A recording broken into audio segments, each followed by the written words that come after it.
Hey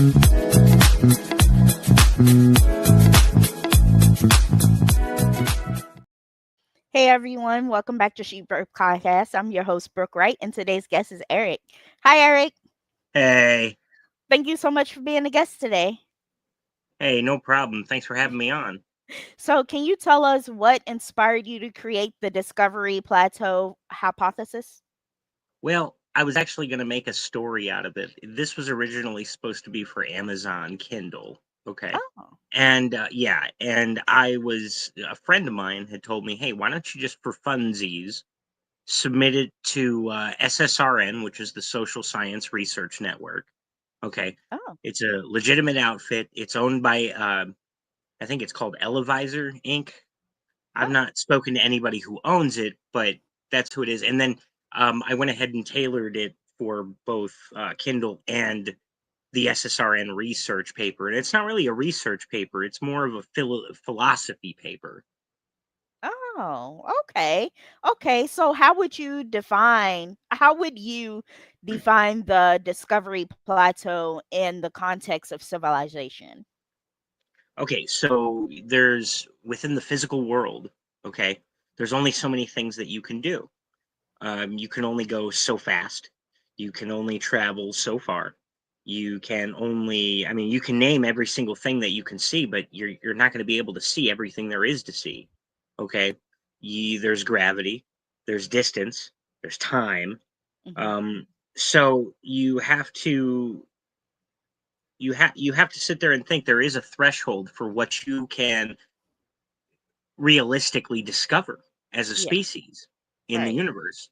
They say that the universe is expanding fast enough to where 94% will always be out of our reach. Okay. Mhm. So there's that right there is a discovery plateau in a sense. That's one micro plateau within the arc of discovery is what I'm saying. Oh, okay. So what real-world events or patterns suggest to you that such a plateau exists? Or yeah. Yeah, no worries. So when it comes to the discovery plateau hypothesis, this started out, like I said, as it was supposed to be fiction. Okay. Now, what I had done was I had crafted it to start out as me, starting out sounding like a human being. Okay. But I wanted it to gradually become more robotic, and I wanted it to because I wanted the reader to get a feel for the underlying change. Okay, because that's one of the grand themes of this, on the underlying change that you can't see. Okay, so by the time you're deep enthralled into the paper, you realize, wow, this is starting to sound a lot like AI. It wasn't written with AI. I actually wrote it myself, but I wrote it in a way that made it sound like AI. So Oh, that way it was more of a gradual thing. So after a while you're like, wait a second, this was more human feeling. What is going on here? And that's exactly going to mirror what's going on in the world. Okay. The discovery plateau hypothesis is basically, and because I didn't want to add everything in the paper, otherwise the paper would never end, to be honest with you. So you can't add everything. Um, but my point is, with the paper, we're already doing things that are offloading natural discovery onto um, simulated novel synthetic data harvesting. Okay, we're doing that with protein folding. Do you know what protein folding is? no, what is that? So, I'm protein folding, you want to be able to find functional proteins. You want to be able to put those functional proteins together. Okay, you want to be able to create tissues, muscle. You want to be able to create bone. Okay, think medical community. Think, well, you want to be able to also see how those proteins might react to certain drugs. Okay, think medicine, physics. You want to be able to see not just protein folding, but you want to be able to see how atoms and molecules um, or fluid dynamics work. Okay, so rather than take 10,000 scientists, okay, it's just a matter of efficiency. mhm. Instead of 10,000 scientists to analyze what would take probably 10, 15 years to do, AI will just be able to do that in like a day, 2 days, right now. Yeah. Yeah. So do you like AI? Like this is the questions outside of the Do I questions I have. like AI? Yeah, like do you like that we have that it's available to us, like AI, like Well, okay. yeah. So here's what's going to happen. I do like AI, Mhm. okay? But you got to understand that there's two different ways to use AI, Mhm. okay? You can let AI do everything for you, okay? And your brain is going to atrophy. You're going to lose skills, you're not going to be able to do anything. In Mhm. fact, it's going to make you just as bad as it can make you good, because if you use it the right way, the skills that you already do have will actually be heightened. Oh, Okay. okay. So rather than have it write your paper for you, why don't you write a paper and then give it paragraphs and say, how does that sound to you? And then you're getting artificial feedback, of course, but this is a complete example of what a simulation would be. Okay. So I Mhm. can't afford to just say, hey, read my paper. Okay. Because you got to pay people sometimes to give you an actual thorough feedback of what you wrote. Mhm. Okay. Your friends aren't going to appreciate it if you try to get it for free from them. Right. So AI is a way to be like, okay, here's this paper. What do you think of it? And you tell me as a user, and it'll go through and it'll be like, well, you might want to go ahead and use this and take out this redundancy, and you might want to do that. Okay, when you do that, you're actually doing something on a paper that you already made. So Mhm. that's the key that makes you better at that. Yeah. Okay. So, cause I have used AI to write a paper in school before, and they caught on to it. So I was like, "Uh oh." So Well, okay, I but had to. here's the thing: the reason why AI detectors don't work is because they're extremely weak. They just do not work. Okay, everything either comes up positive because, especially in like say later in college, I guarantee you, if you take a any thesis and you run it through an AI detector, it's going to flag it as AI because the language that's used, the dryness of it, and it also depends on the branch of discipline too. Okay. Okay. So how is this hypothesis different from the other theories about technological I cannot pronounce that or science Technological. yeah, or scientific limits. Okay, so repeat that question again, please. How is the hypothesis different from the other theories? Okay, so this hypothesis is different because not only does it answer why we're here, Mhm. it answers the how we're here part too. And it also answers the what do we do with that part as well. Whereas Nick Bostrom says, um, we either live in base reality, or, Mhm. it's one of the three choices. He presents three choices. I don't have those off the top of my head right now.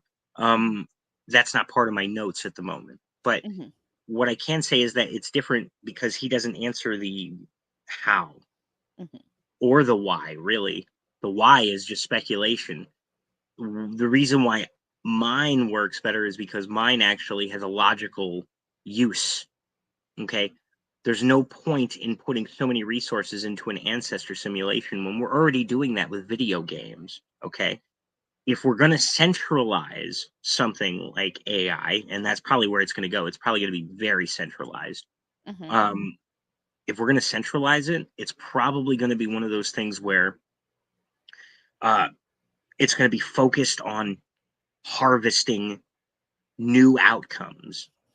So when we do brush up against, say, we've explored every part of the vicinity of space, but we can't go any further um, because of the spread of the universe, because the universe is expanding. Mhm. Okay, now imagine being able to create a hyper realistic universe of your own on your computer, right? We already do that. It's called Universe Sandbox.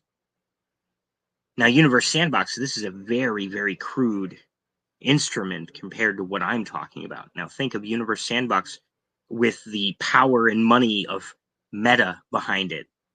It's suddenly shiny and polished and it can do everything, and there's AI baked into the cake. Mhm. So, you want to visit outside into that 94% that's always going to be locked away from us. Okay. You Okay. would simulate that using the laws of physics. Okay. And then you could actually simulate that to the point where it's fast and accurate and you can time travel that way. through Mhm. simulation, and you can actually say, hey, through the power of reasoning, through this artificial super intelligence, it's able to calculate that there are probably 5 super civilizations that exist in the universe because it's so hard to become a super civilization, a type 3. You know what I mean? Mhm. Okay, it's Okay. probably very difficult to become one of those things. So there's probably only 5, even though the universe is super huge. But then there's probably hundreds or even hundreds of thousands like us, where we have cars, we burn things, get our fuel, Mhm. do all that. We're not advanced enough yet, but the more advanced we get, the harder it's going to be. Okay. And Okay. go ahead. So could you explain how physics, economics, climate, and geopolitics Well, we've politics? already discussed the physics aspect. Okay. Okay, going into outer space and essentially having, like I said, I think it's 94% will always be out of our reach, Mhm. or something to that degree. I could be drastically wrong, but I know the vast majority will always be out of our reach because of the speed of light and the speed of the expansion of the universe. Now, Oh. economics. Okay, well, imagine you're a first world country and you've got severe immigration problems, and previous president who didn't protect the southern border. Come on. Yeah, I know I had to dip in there a little bit. Okay. Yeah. But you want to discover new things, but you can't because your attention is focused here because you have a problem here. You have to focus here. Problems here. And somebody makes a bad decision. They're not focusing correctly, or there's a number of reasons why. So it's not just one gigantic reason. Right. Right. Geopolitics. You could be at war. How much scientific discovery are you going to have if you're at war? Mhm. And let's say you're an advanced civilization. You're not human. You're an advanced civilization, and you are constantly at war because you're just prone to fucking be at war. Right. Okay, there's a plateau right there. But Okay. overall, when these all kick in together, that's where the overall discovery plateau happens. Oh, And okay. then like without even knowing it, we're already offloading a lot of the simulation already from Uh-huh. natural discovery to simulation. Just it's a very low level right now. Okay. Okay. So for my listeners that don't know what plateau is, can you like give them like a brief like I wouldn't say definition, but like what it is? Okay. Well, like what a plateau is? Yeah, like I don't think some people know what it is, so I just want to educate them on Okay. what it Okay. is. Well, let's go ahead and draw a parallel here. So imagine you're a weightlifter, Okay. okay? And you are making incredible gains and you're going along, you're doing great. And then suddenly you hit a wall and you're like, "Man, I can't seem to put any more weight on this right now." And Mhm. usually what you do is you just press through. But that's how it's different there. But the plateau is basically you run out of things to, in this case, discover. So Oh. imagine no new Apple products because Apple decided to just revamp the old stuff. Or no Okay. new movies because they've just decided, well, we're just going to go ahead and remake all the old ones, right? Mhm. So there's that. Okay. Okay. So what role does AI play into the discovery plateau? So in the Discovery Plateau, when we hit ours, Mhm. we're going to need to be able to we're going to need to be able to hit information as fast as possible. Okay. Mhm. Many, many, many times a minute, a second. Okay. The only thing that's really going to be able to do that is probably going to be an AI. Everything that I'm talking about is not going to be a graphics display. There's not going to be people watching us, Mhm. okay? Because that would just take up too many resources. It doesn't have to be that way. We're going to be simulated, but we're all just information right now, is what I'm saying. Oh, okay. Okay. So how would you define a simulated exploration in your hypothesis? Simulated, is that what you said? Yes. Okay. So how I would define simulated exploration is well, you put down a certain number of laws, say we'll call them the laws of physics, okay, and you create a program that adheres to nothing but this set of laws that we know, okay, but you want to witness certain phenomenon, but you can't because well, we're too far away, so we can't see it. We can theorize about it, but we unless we're there, we don't know. We can use mathematical models, and really that right there, those mathematical models are simulations. Okay. I Okay. mean, if you and it follows because the original before there were actual computers, there were humans doing the calculations. Okay, Yeah. so those calculations are simulations. Hmm.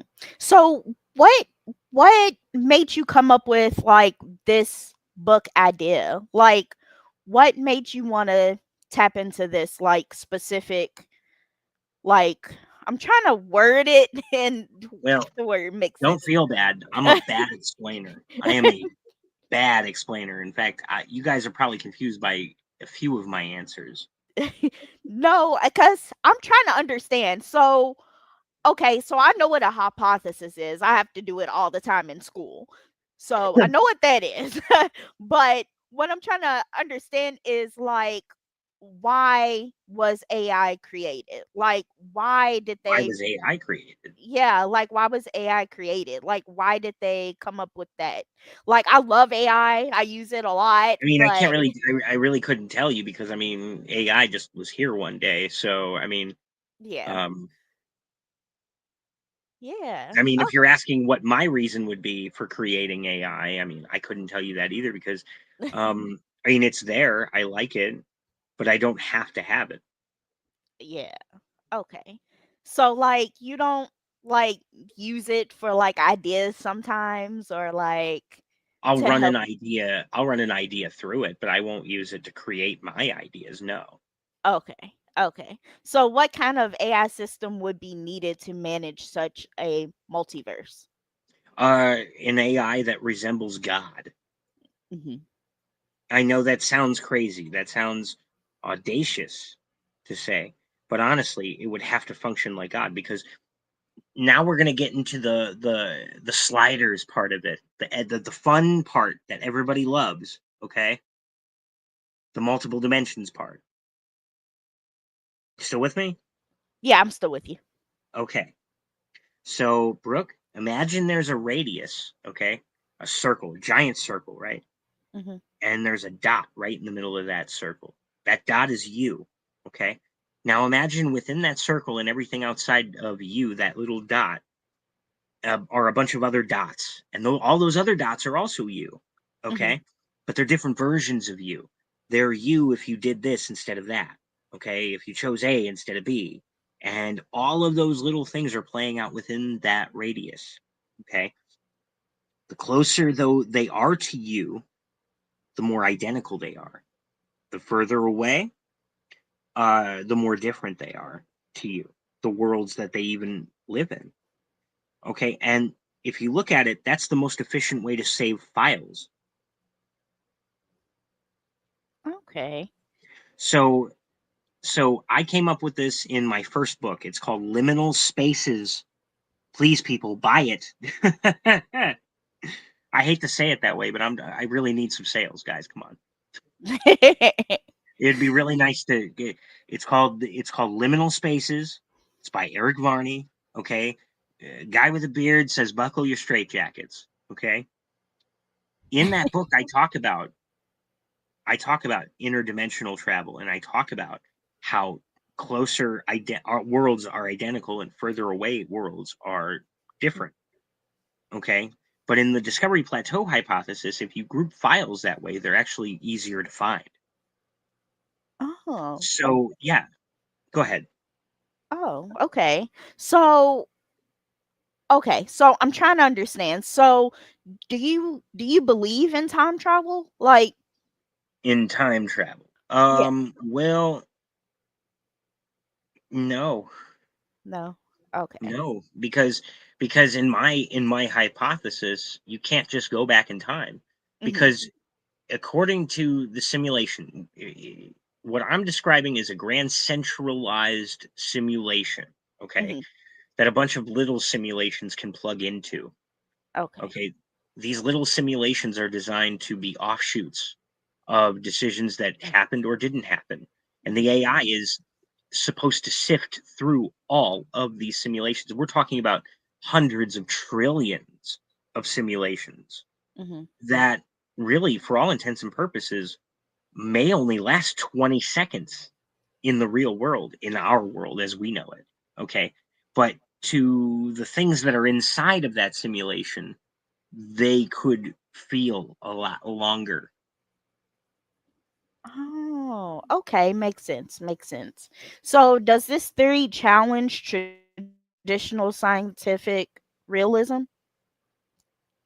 Well, yeah, because because you're not supposed to just guess or, do anything. I'm connecting ideas by guessing, and I'm plugging and chugging philosophy, cosmology. I'm plugging in biology because we and psychology, because we have to find out, well, is there a rational behavior that would be related to a simulation hypothesis where novel data is what is needed, because remember, everything is centered around novel synthetic data. This is data is that can only be found within a simulation, that is then in turn used to solve problems in the real world. Oh, okay. So So, go ahead. oh no, go ahead. What was you gonna say? Well, I was going to say the AI then takes this novel synthetic data, and like I said, it has to go through several hundred trillions of simulated worlds. Okay. You Mhm. start out with the one world, the one simulation. Okay. Mhm. We'll call that the Big Bang. And then the Big Bang could have done all kinds of stuff, but instead it did this. And we live in that timeline where it did this. But within the simulated hypothesis, like I'm talking about, those are all in there, and Mhm. they all have their own timelines. Okay. And so as our timeline goes more further into the future, um, there's other simulations that break off of that. Okay. And those have to be sifted through and run through time as well. And they have their own break off simulated worlds.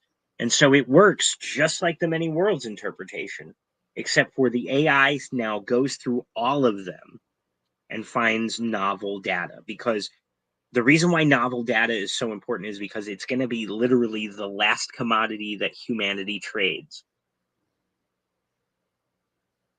Oh, okay. So, how do you respond to skeptics who claim that it's just fiction?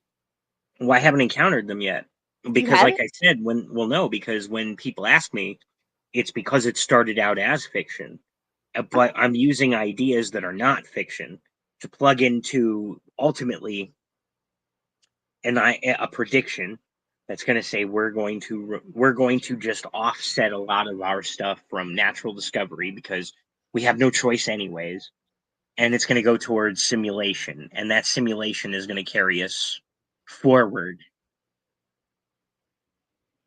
Oh, okay. So, is the concept of novelty in your book more um technological? I do not know how to pronounce that. Technological. Yeah. Okay. Or philosophical. Is Oh, that what I you're didn't saying? even see that. I didn't even see that part. But yeah, that one. Okay. So it's a philosophical approach using technological means. Okay. Okay. Imagine there's two parts. There's a regular part and there's a shadow part. Okay. That's done for a reason. That shadow part is to make you feel creepy and tingly as you read it. Okay. Oh, All okay. right. So there's a lot of cheese in there, I promise, but it's for a good cause. All right. Now the philosophical end to it is, we could be living in a simulation, because of Discovery Plateau. How would we do a simulation? And that's where the paper goes in and says, well, this is how you would do a simulation. You would do blah, blah, blah, blah, blah, blah, blah. The only thing that's artificial about my paper are those asterisks and dashes. I thought that looked really sharp, so I kept those, but everything else is mine. Oh, okay, makes sense. So all So, the words, every single word in there is mine. But those dashes and those asterisks that make it look kind of cool, make it look robotic in a way, uh-huh. I took that from an AI. Oh, okay. So let me ask you a question. This is outside the questions I have on there.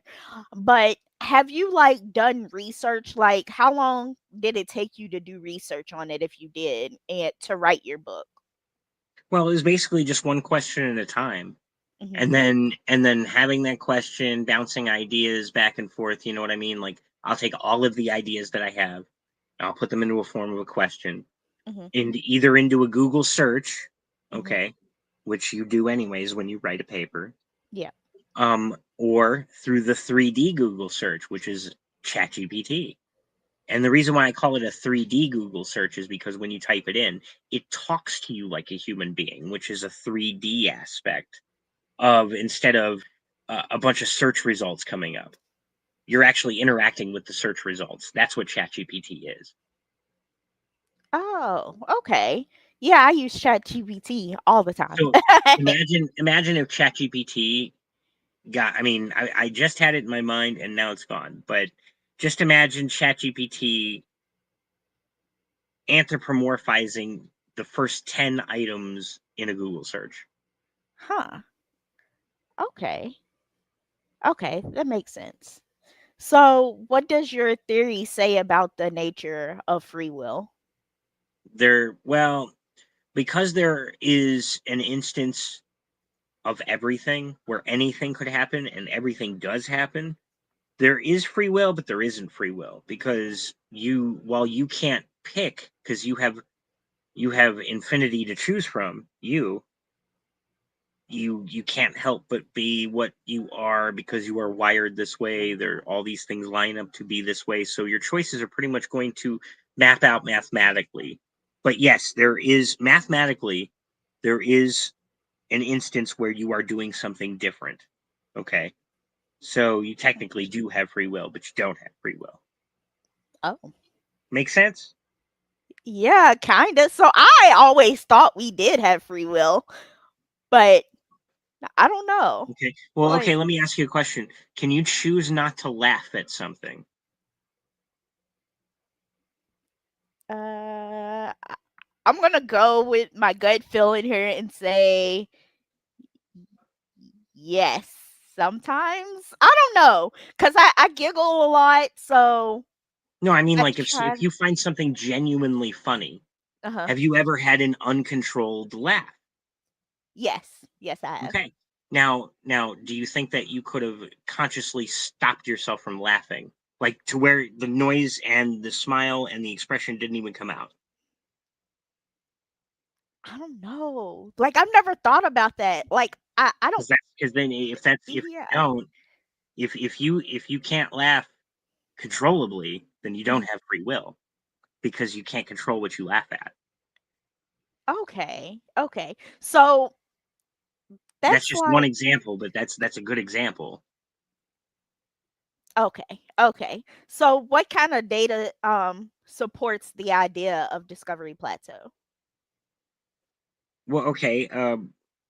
As far as like what which branch of data, because I mean there's a lot of different disciplines that are plugged in through this paper, so Mhm. what kind of data are we talking about here? So the data that you collected, I guess the data that you looked up, the data that you like Well, found. okay, so this isn't necessarily data. This is me saying, okay, we have a plausible hypothesis. Mhm. Okay, we have a workable prediction. Okay. Okay, now all we have to do is give an idea of how far we can take that right now with our level of technology and everything else. Mhm. Okay. I Okay. mean, That's pretty much what that is, and that's I'll create an idea. The idea will be, well, is it feasible? Yes. And then I'll lay out technologically, which I do in the paper, how Mhm. we're actually able to save these universes, create these universes, and so on and so forth, and have an AI go in and give and produce a lot of the phenomenon that we hear about too, like the Mandela effect. Have you ever heard of the Mandela effect? I have heard of it, but I didn't understand it. So, is Okay. it like So whenever something happens to you and then it happens again in a different, like, way? no, no. Okay. Sorry about that, but I will explain the Mandela effect. So the Mandela effect is basically that Nelson Mandela. A lot of people swear they heard that he died in the 80s, but he didn't. Okay. It's what people like to smugly call a false memory. Okay. Okay. I didn't think he died in the 80s. But I there are a lot of people who think that they remember hearing news about him dying. Okay, really? and it's yeah, and so they dub it the Mandela effect. And so like one of the hallmarks of the Mandela effect would be like the Berenstain Bears or the Berenstein Bears, where you had the children's book. I remember it spelled with a steen. It was Berenstein. Yeah, it Okay, was. so then one day it was Berenstain. And so my paper addresses that, and it calls that data leakage. So what What? happens is that when you're running it on a computer, right? Uh-huh. Some files have a tendency to be corrupted by other files, Right. other bits of data through whatever quantum fluctuation or intrusion. I mean, if we're dealing with a simulation, then we're dealing with probably people who want to hurt that simulation too. So we're dealing with a lot of safeguards in place, but nothing's perfect. So when data collides, you may get one instance where there was Jif peanut butter, and then you might hear an echo of Jiffy peanut butter. Okay, or you're in a universe where it shows Berenstain, but you might hear an echo of Berenstein. Or Okay. maybe you're from the universe where Nelson Mandela really did die in the 80s. Okay, but you're going to hear an echo where he is running for president or he died again or something like that. Now, my paper also takes care of that and calls them and answers false memories. And so the AI, in order to keep the experiments and the data inside from corrupting from these data collisions, okay, would be to label them as false memories and then inject the ideas into the simulations themselves to kind of inoculate them in a sense from any onslaught that could fuck up the simulations. Does that make sense? Yeah. Like, now I'm sitting here questioning everything that I know. Like, wow. Cause So yeah, I wanted to put all of this together in one paper. yeah. So, did you have to write this for school or something, or did you just No, I just was wanna? bored one day. Oh, wow. This is interesting. It is interesting. I didn't think I would be interested in this type of, like, book or anything, or this type of subject or whatever, but it is interesting, like, hearing your input on it. It is. It is. And if we have an AI that is really just governing to get as much novel synthetic data as possible, then the only thing you can do is free will. Or not free will, but be different. Okay? Be original. Because if you're not original, imagine there's like 5 trillion simulations of you. You're all doing the same thing. How much value is that going to have for an AI that harvests novel synthetic data, as opposed to versions of you that are doing something drastically different under the same or similar circumstances, environmentally or where you live, or you just have the same variables? Does that make sense? Yeah. Okay. So, All right. in your view, is space, exploitation part of natural or synthetic discovery? Is space exploration part of natural or synthetic discovery? Yeah, Well, I mean, we live in what we call the natural world, and we've been to space in the natural world. right. But like I've outlined earlier, uh, there's only so much of space that is going to be within our reach because space is expanding. Yeah. So if you can apply the laws of physics, what we know about history, what we know about how things collide, how everything, like what we know about chemistry, Mhm. everything that we know so far, and we plug that into a simulation, Mhm. we could, in theory, simulate with accuracy Mhm. into the future. Hmm. Well, into the future compared to, like, say, from the Big Bang past where we're at in time. Mhm. Okay. And so you'll be able to know, well, what happened, what's going to happen to our galaxy, what's going to happen to the universe, what's going to happen to this. We're already doing that at a Mhm. very low resolution. Okay. We don't know all of the details, but pretty soon we'll know with as much resolution as it takes to say, know whether or not there's an atmosphere on this planet with more than 90% accuracy, too. Mhm. So let me ask you a question. This is outside of the questions, and it may be off subject, but did they find life on Pluto? I don't know. You don't know. I don't know the answer to that. Sorry. Okay, it's alright. Cause they said that it wasn't like, I mean, it's still a planet, but they said that they called it something else. Like it's not like part of. It's a dwarf planet. Yeah, yeah. Okay. Like they said it's not like Mars or like Jupiter or anything like those. Like, does it make sense? It does. It does. Yeah, no, it is a dwarf planet. I don't know much about it. Okay, okay. So, how might this hypothesis change the way we fund science or education? Okay, well, it just changed the way you thought, didn't it? Yeah, it did. Okay. So then imagine that on a very high scale, where like a conference room full of world leaders are hearing it, Mhm, and they plug in ideas from what they know, mhm. and it would change really quick, wouldn't you say? Yeah, yeah. Yeah. So, does the entertainment industry already contribute to synthetic novelty? No. They No. they don't. Because, well, no, no, I mean, they use CGI, okay, but Yeah. but these aren't novel things, okay. Mhm, Um, all this novelty is pretty much going to be, mathematical novelty, like what we don't know already.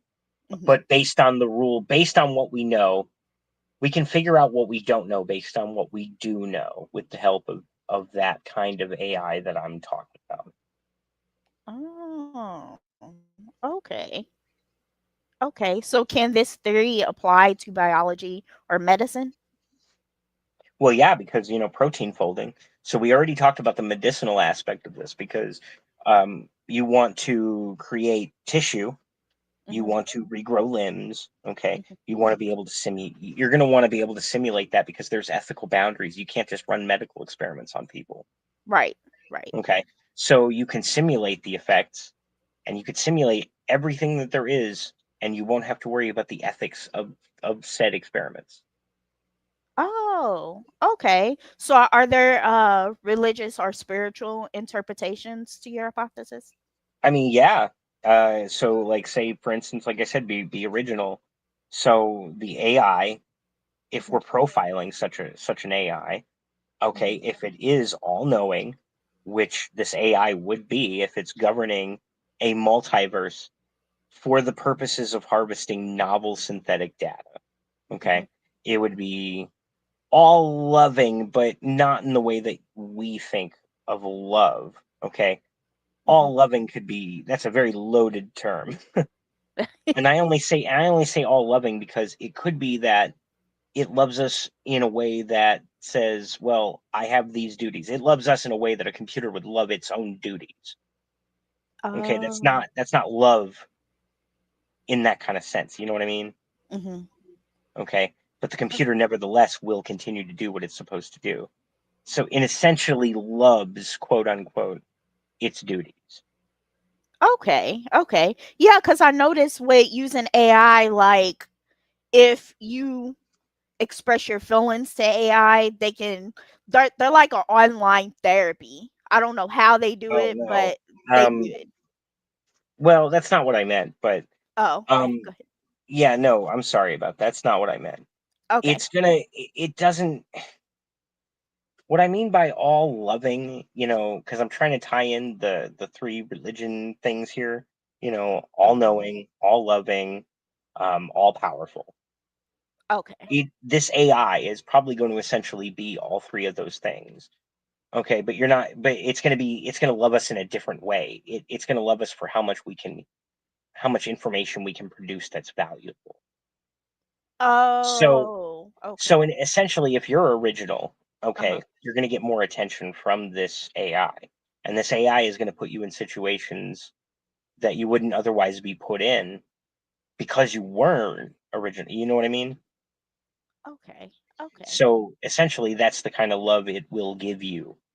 Now, the lack of love is you're basically just boring, Okay. That but makes not sense. boring from an entertainment or lack of entertainment aspect. Boring from a you're not producing any valuable data whatsoever, so it won't have any reason to look at you. Oh, okay. Wow. So what was the most challenging part of writing this book? Like, did you have any difficulty writing the book or Just the sitting still and getting it done part. that's it? That's it. Oh, wow. So how did you okay, this is outside of the questions again. How did you understand what you was looking up and reading? Like how did it Just come can. I about? mean, I just can. So you are really like into like science and like physical stuff, like not physical, like sociology and stuff like that? Yeah, yeah. I'm almost compelled. Oh wow. I can't do it. So what do you want readers to question wait, what do you want readers to question after they finish reading your book? Their existence. Really? Yeah. Like what do you want them to ask? How do I Like be original? you think people are just carbon copies of each other? Like Yes. copy you do? Yes. Oh wow. I think that there probably was a lot more personality variation in, like, say, the 1800s, as opposed to, say, the 1960s when TV was barely getting off the ground, as opposed to now where we have nothing but the entertainment industrial complex. Okay. I So kind of see what you're saying. just like with corporations, that own, like, you got five corporations that own all of the stores or whatever companies in the country. You pretty much got five different personality types that own all of the human beings in the country, Oh, wow. Man, this is really making me think about a lot of stuff. because Like, it's the most efficient way to go about it too. So if you think about it, that probably is also a consequence of this of being in such a simulation, is that it will whittle itself down to where there are five or six personalities, mhm, and everybody who lives in the United States, or where whatever rich country that can afford entertainment as rich as ours, okay, mhm. that'll probably be what happens. They're all just be variations of six different personalities. Oh, wow. So, my last and final question before I let you go is where can my listeners find your book? Okay, so you're gonna want to go on Amazon. All right. You're also gonna want to click. Um, it's $2.99 on Amazon. Okay, that $2.99 really helps me out because I took a lot of time and effort to write this book. Mhm. It doesn't say how many viewers you have or how many listeners you have. Okay. Okay, so I'm not really sure. Does it tell you? Yeah, it tells me. Well, how many listeners do you have? Right now Yeah, right we don't now. have any right now, but we had like 5. Oh, we had five. Yeah, we have 5. Oh, that's probably Okay. because I bored the Now shit out of them. now somebody's on now. Like, Oh, okay, yeah. good. Good, good. Okay, yeah, you're gonna want to go to Amazon.com. It's 2.99, and that little paltry amount helps a lot. Yeah, but once I make it public on Facebook, I don't know why it won't let me make my videos public on Uh, Facebook until after the interview. I don't know why it's doing that. It won't let me make it public now while we're doing the interview. I don't know I why. have no idea. I've never done Facebook Live. I've only done audio podcasts like this one. Um, so, and I really am probably not even going to listen to the podcast. I mean, this episode, Mhm. because I probably sound very high on the phone. Like my voice sounds very high, doesn't it? No, it sounds low. Okay, well, it's probably an effect of the computer then, because Oh. my voice probably sounds high pitched to some people. Oh, okay. I don't know. You sound like a normal man to me. I don't know. But Oh, okay, okay. Well, good, good. I want to thank you so much, Eric, for being a guest on my podcast today and chatting with me. Hey, thank you so much, Brooke. I really appreciate it. I learned a lot. I hope you have a great day. Hey, you too. Bye bye. Hey everyone, thank you so much for listening to my podcast interview with Eric. If you would like to purchase his book, he gave you the details of how to purchase his book, so head on over and purchase it. I know that I am definitely going to purchase it because I'm interested in I I I'm just interested. It definitely grabbed my attention. So thank you all so much for listening. Have a great day. See you next time for the next interview. Bye.